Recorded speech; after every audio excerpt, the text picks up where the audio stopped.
Bonsoir à tous et bienvenue dans le Journal de l'Afrique. Voici les titres de cette édition. Au Mali, les forces de sécurité annoncent avoir abattu l'un des suspects de l'attentat du 7 mars, une attaque qui avait fait 5 morts. Nous ferons le point de l'enquête à Bamako avec notre correspondant. En Centrafrique, après la visite cette semaine du Conseil de sécurité de l'ONU, la force française Sangaris amorce son départ du pays avec le transfert du contrôle du PK12. Le ministre conseiller de la Sécurité Jean-Jacques Desmafout était notre invité. Et nous prendrons la direction de l'Australie où se tient actuellement le festival de musique africaine. De nombreuses stars de la scène musicale du continent y participent. Reportage dans cette édition. Les services de renseignement maliens ont abattu ce vendredi à Bamako l'un des auteurs présumés de l'attentat du 7 mars qui a fait 5 morts dans la capitale. Appuyés par la mission de l'ONU au Mali et des enquêteurs français et belges, les investigations ciblent une dizaine de terroristes visiblement très organisés. Les précisions au Mali de François Rioué.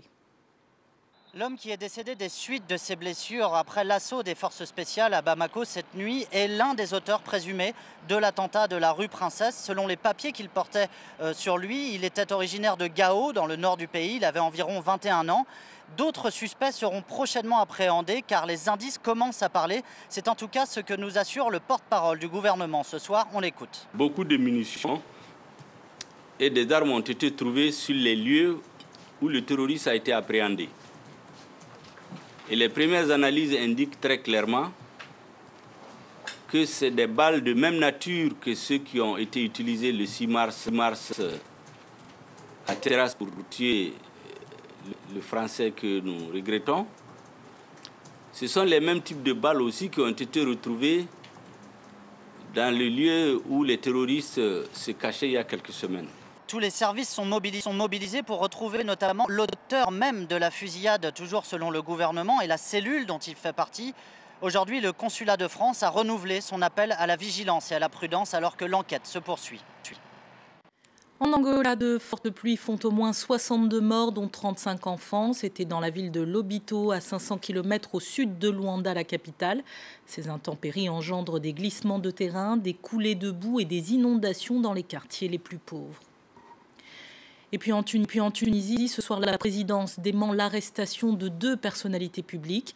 L'animateur vedette de télévision Ben Garbia et l'humoriste Wassim Larissi ont été arrêtés ce vendredi pour offense au président Béji Caïd Essebsi.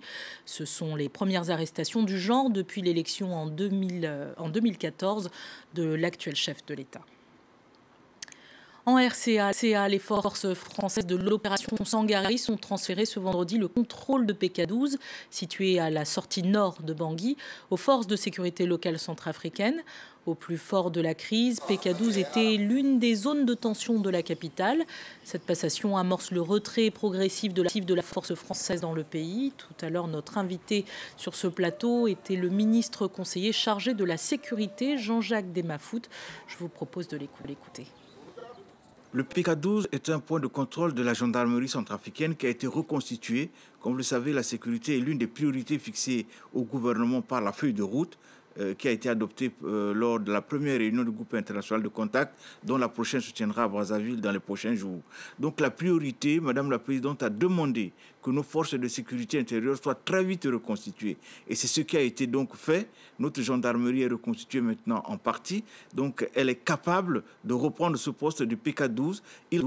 Il en est de même des commissariats de police dans certains arrondissements de Bangui, notamment le premier, le deuxième, le cinquième, le sixième et le septième et bientôt le troisième arrondissement. Alors justement, le Conseil de sécurité de paix de l'ONU a été sur place à Bangui cette semaine. Qu'est-ce que vous leur avez demandé exactement, notamment concernant la formation de vos forces de sécurité?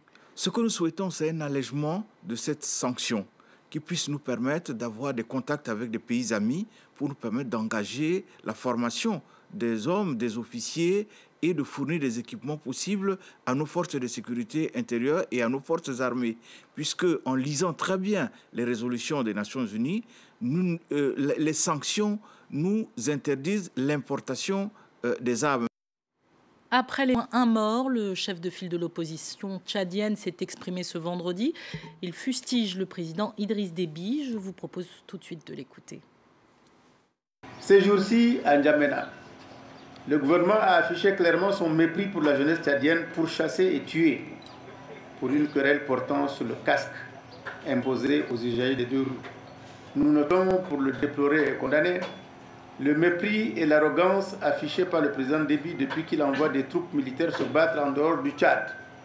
Ce faisant, il tente de s'attirer l'admiration et le soutien de l'étranger qu'il souhaite voir fermer les yeux sur la gestion catastrophique du pays et surtout sur les fraudes électorales annoncées. Et au Burkina Faso, une commission de réconciliation a été officiellement mise en place ce vendredi. Elle devrait enquêter sur des crimes du régime de Blaise Compaoré, renversé en octobre par une insurrection populaire après 27 ans au pouvoir. Cette commission s'intéressera notamment aux crimes économiques et de sang.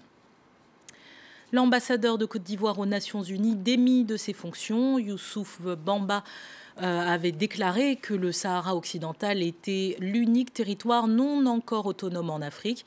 Une déclaration qui avait fortement contrarié Abidjan et Rabat, des propos démentis par la suite par le diplomate dans la presse. Et nous prenons la direction de l'Australie, aussi loin que ça, où quelques-uns des plus grands noms de la musique africaine ont fait le voyage. Ils participent au festival de danse et de musique du monde d'Adélaïde. Reportage de nos correspondants sur place. C'est en Australie que des artistes du monde entier se sont donné rendez-vous. En tête d'affiche de ce festival, des stars de la musique africaine. The King of African Pop Music, Youssou N'Dour.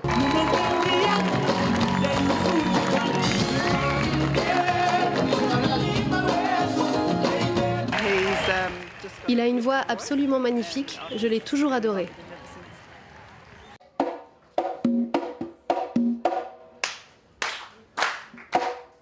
Un festival qui va bien au-delà de la musique. Ici, on discute, on cuisine. L'objectif, faire vivre des cultures multicentenaires. La kora joue une musique qui date de 7 siècles. Ça, c'est un musée vivant.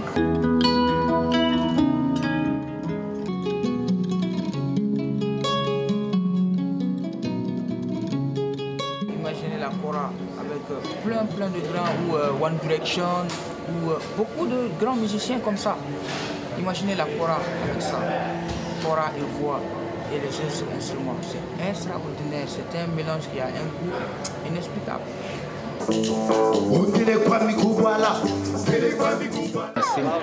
Voir des artistes africaines se produire ici en Adélaïde, c'est fantastique, c'est pour ça que nous sommes ici. Étudiants, réfugiés ou travailleurs qualifiés, la plupart des immigrants africains en Australie viennent d'Égypte, du Soudan ou encore d'Afrique du Sud.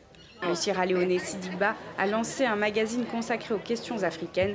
Pour lui, ce festival permet aussi de faire entendre la voix de son continent. Nous ne pouvons pas compter seulement sur les médias traditionnels. Nous devons trouver d'autres moyens pour nous exprimer, pour faire savoir ce que pense notre communauté. La musique africaine se vend bien. Les organisateurs du festival espèrent que la passion des Australiens pour l'Afrique va continuer à grandir. Et toujours en musique, 20 ans que Claudie Siard, dans son émission Couleurs tropicales sur RFI, donne le pouvoir aux musiques afro. À l'occasion de cet anniversaire, ce vendredi 13 mars, une soirée spéciale en présence de nombreux artistes. Elle est organisée à Paris. La liste est longue et prestigieuse. Tikenja Fakoli, Kassav, Magic System, Nek Baron ou encore Didier Awadi.